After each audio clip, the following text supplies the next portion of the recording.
DorkLair. Welcome to another DorkLair action figure review. Today I'm taking a look at the Mezco Far From Home Spider-Man Deluxe exclusive that went up for pre-order during San Diego Comic-Con. So in some ways this is a San Diego Comic-Con exclusive, but it wasn't sold at Comic-Con.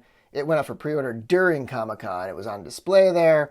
So big reveal during that. Stayed up for pre-order for quite a while, so I don't think anybody at the time, at least, had any issues with ordering it. I think some people probably passed on it because it is, fairly similar to their Homecoming version. Yeah, so this should be pretty abundant, I think. It was up for pre-order for, I think, like a week or maybe even longer. I can't remember exactly, maybe a couple days, but very much longer than their usual MDX Mezco Direct exclusives. But kind of taking a look at the figure here. I will say that the two places that I was most let down with the Homecoming version of this, which it's very similar to, are greatly improved, in my opinion. So I'm pretty happy with this release. It is a deluxe figure. It was a little more expensive, so it was a little bit of a commitment to try to commit the money to it, but happy to say that those two things that I will talk about as we get through the review have been improved, and I am very happy about that. This figure is pretty awesome. Glad to have it in the collection. Let's get into this review. Starting off with a quick look at the packaging, I decided to start with the back of the box because I kind of like the back of the box on these exclusives. They have artwork, they look pretty cool. They're a lot better than the regular boxes. And they're nice and small, too. So you can see the Spidey logo on the side that's got a shine to it. And then coming around the front, you can see as that light reflects that, the sticker and the logo and stuff has a shine. And then the rest of the box has, let me get a close-up here. You can see it's got that kind of Spidey suit pattern on there. Marvel logo on the bottom. And then again, that same logo on the side. All right, getting a look at the sculpt paint and details on the figure and the suit and the stitching and all that stuff. This sculpt work is excellent on the head. So you can see as the light shines, you can see the the very intricate little cloth patterns in the head sculpt there. The eyes, as far as I can tell, the eyes seem nice and straight. I had a little bit of the issue on the previous version where the eyes were a little crooked, and I kind of took them out and re-glued them and never really came out quite perfect, but a lot of good sculpt work, and the paint work is nice. All of those lines are super crisp, super clean. Everything about that head sculpt is excellent, in my opinion, and all of that same detail goes right down into that sculpted plastic neck as well.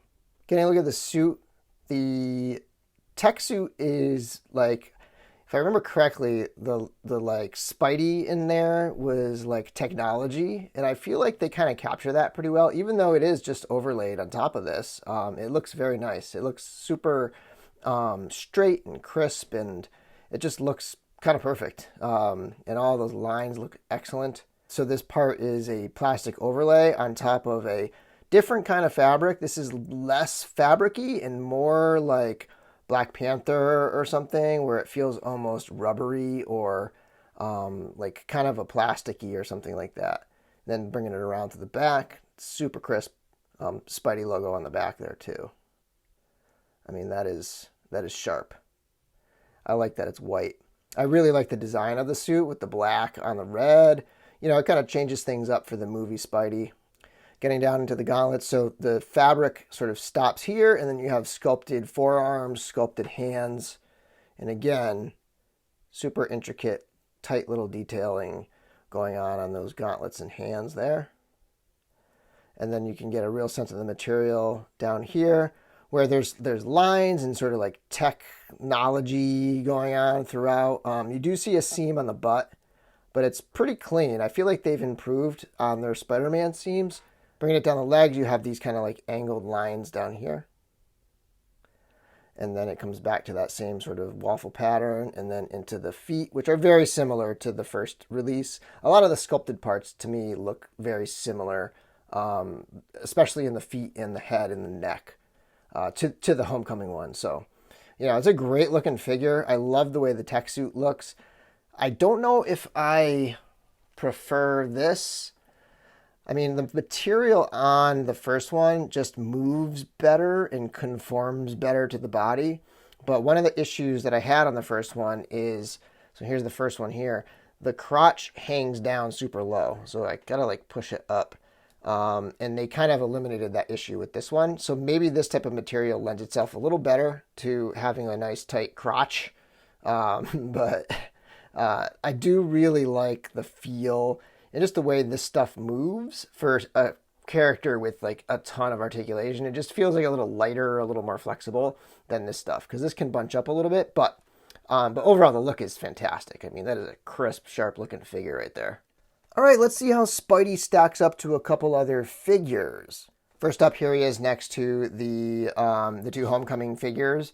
I gotta say, of these three, maybe because it's more unique of the three, I do still love the homemade suit. The homemade suit's incredible, but you can see he stacks up pretty well. He might be slightly taller, and I think maybe you get a sense that he's grown up a little bit a year later or however much longer it's been. But yeah, so he stacks up pretty closely in scale with those two.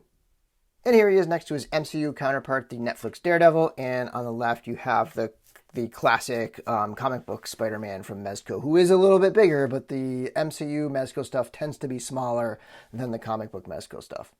Bringing in a couple other different lines, here he is next to the Mafex Spider-Man and the Marvel Legends 80th Anniversary Iron Man.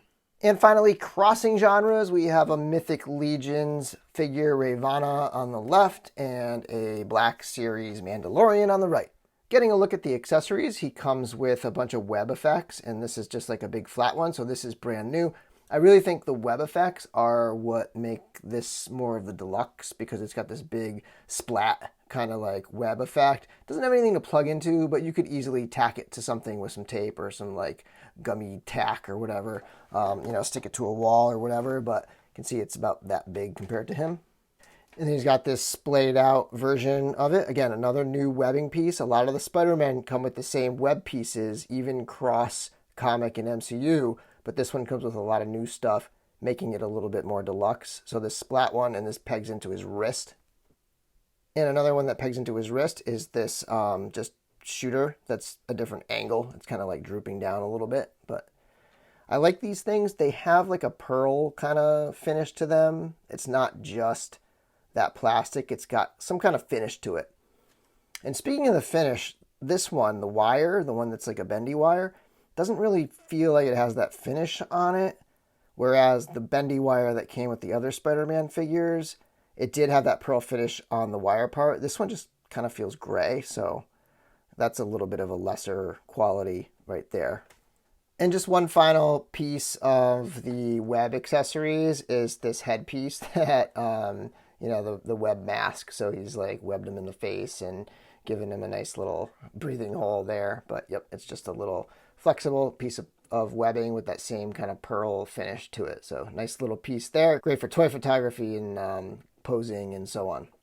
And one of the highlights of the figure is it comes with this alternate head sculpt, the unmasked Peter Parker head with glasses. And these glasses are actually removable. So the little Tony Stark glasses, which were pretty much the main plot point of the entire movie, actually come off, and they have clear lenses so you can see his eyes through them. So they look pretty great on him, actually.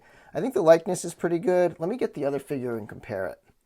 So the head sculpt from the previous one, I think it's the same sculpt with different paint. I'm not entirely sure. It looks like it. If you look in the hair, I think you can see the same parts sculpted in. So my guess is this is probably the same piece with a different paint job. But, it does the job pretty well.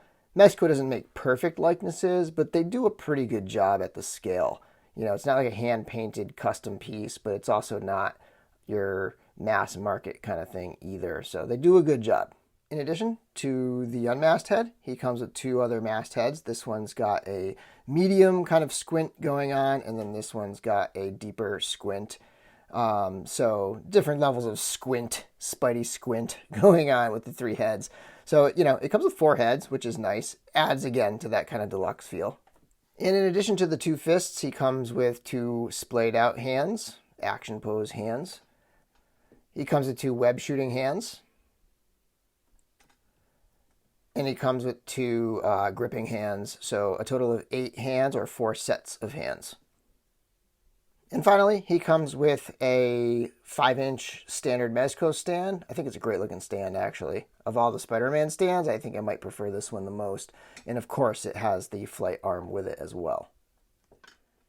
Okay, for articulation, I gotta say this thing has some pretty incredible articulation, actually. And one of the 2 spots, the other one was the crotch area, that they improved upon, that I really was let down on with this guy, is in the neck. So he can actually look forward and down just a lot more than this Homecoming Spidey.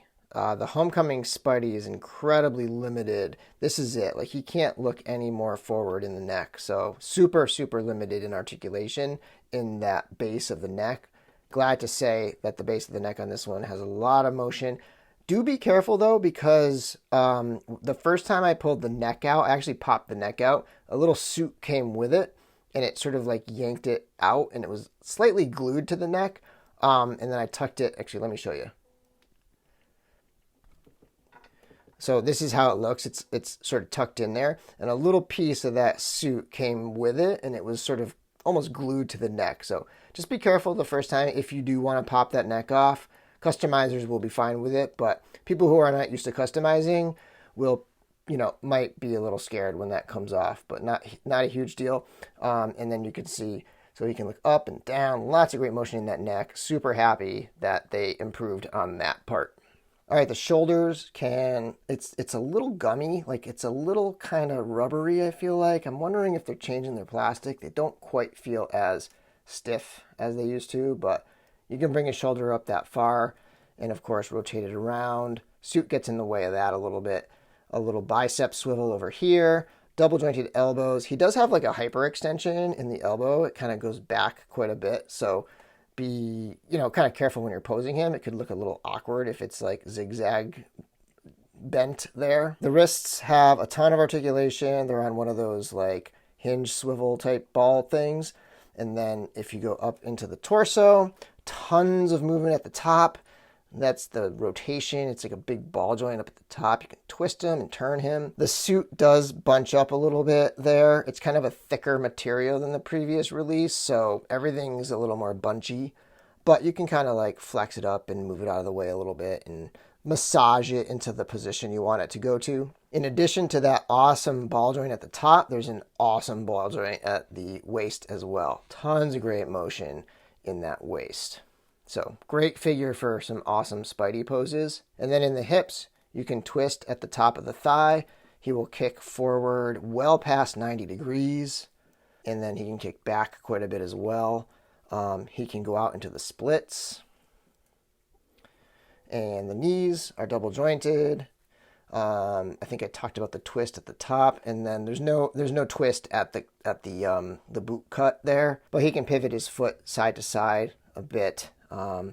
Again, Mezco's not known for their pivot, but not too bad with this Spidey. Foot will twist. He'll point down very, very well, which is excellent in a Spider-Man figure. I like that he can point his foot down. This way, he doesn't go a ton. It's breaking in a little bit more, but at first it was not going forward very well. But overall, the articulation on this thing is incredible. They really, I do think that they improved the articulation on this, especially in that base of that neck, which was to me a really important misstep on that first release. So yeah, so great articulation in this Spider-Man figure. I highly recommend it. I don't think that it's going to be terribly difficult to find it because a lot of people ordered this thing. It was up for quite a while. Hopefully it won't be terribly expensive in the aftermarket. It was a little more expensive. It was a $90 figure. Add in the shipping that people pay, all that time that they spent, waiting for it to come in and so on. So it's probably going to be a little bit more than $100 because it's not your standard $80, $85 figure, but shouldn't be too hard to find if you're on the hunt. Awesome figure. Thanks for watching my video. And until next time, may the force be with you.